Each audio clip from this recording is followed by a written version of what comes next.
Hey ladies and gentlemen, we're having a look at gender and the patriarchy. So let's get into it.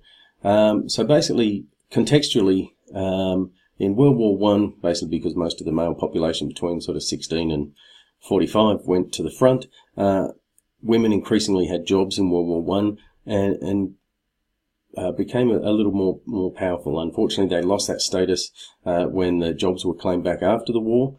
But with the new Weimar government, women were given the vote, which was very forward-thinking, but they certainly still had no real power or say in society.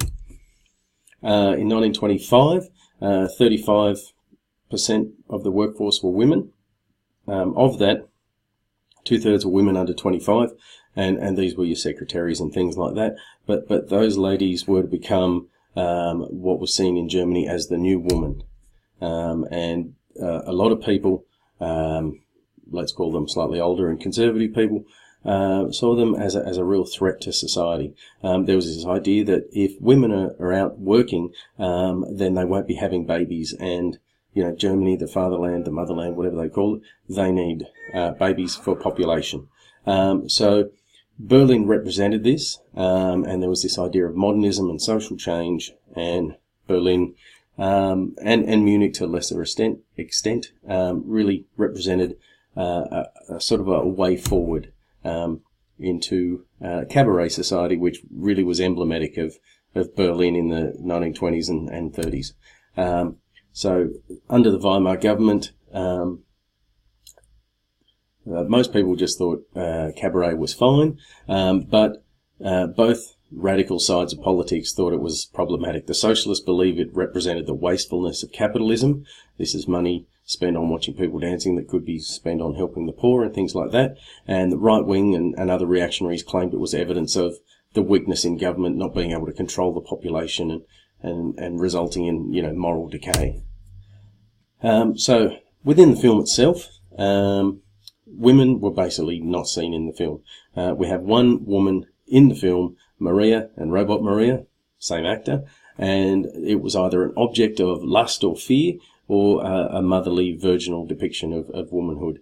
The only other women that we see early on in the film are in the Eternal Gardens, and they are certainly portrayed very negatively and objectified in the film. So in terms of the patriarchy represented in the film, the wealthy elite, both at the Suns Club and at the Yoshiwara Club, the cabaret sort of club, only shown as men. Women were basically excluded from the public arena, only seen in private. That sort of embodies the male fear of women and technology, as both of them are threats to patriarchal control. And Lang really represents the idea of women, the dualistic nature. You can either be motherly or you can be, a prostitute vamp style person. There's no sort of middle ground, and inherently both of them can be threatening. So the two Marias, the doppelganger, and it's a great word to use, is representing both Madonna, Maria, Jesus' mum, and the whore, Maria the whore, or the whore of Babylon. And the whore of Babylon represents a serious threat to the established patriarchal order. And we see that with Joe Fredison thinking that he had control of Robot Maria, but in the end he didn't. How Maria is shown to us initially when we see her, she's a very mothering figure. She's introduced with children surrounding her, and she guides them, and she's looking for brotherhood and peace. And later on in the film, we also see her sort of mothering and caring attitude when she's saving children in the depths while the revolution and the flooding, representing Noah and the floods, is going on within the film. And the only place that she really has a lot of influence is in the subterranean space, the catacombs, which are very feminized. You can look at the imagery of catacombs and what they look like and come to your own conclusions there. She's nurture and compassion, generally associated with femininity. She preaches revolution through peace, the mediator between the two sides. She's the damsel in distress. She's the waif. She's the classic needing help. You see that in the final scene of the film when she's being taken by Rotwang.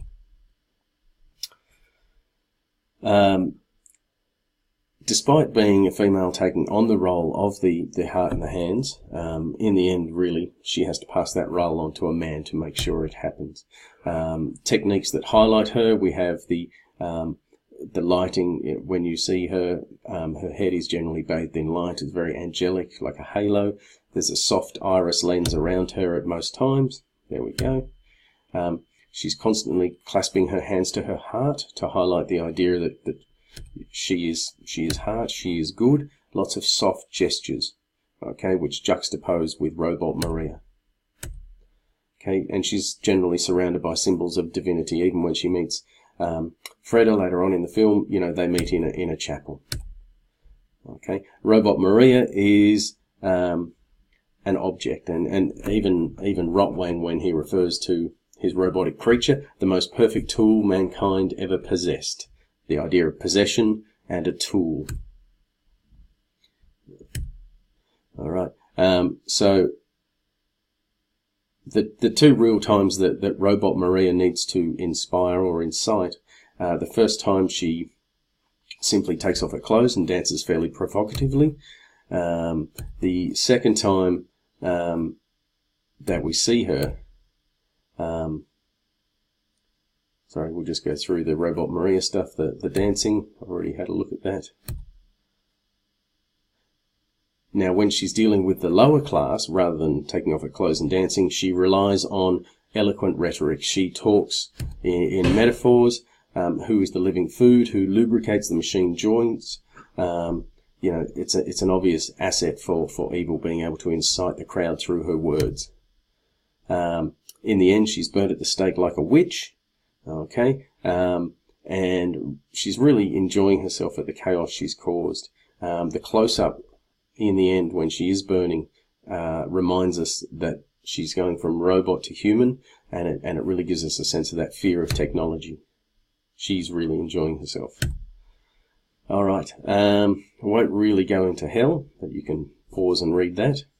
But she obviously causes problems between Fredison and Rotwang. And in the end, the only time we really see women in the film is when control is lost, things are revolutionary, and they're fainting and running all over the place without control. So that's the depiction of gender within the film.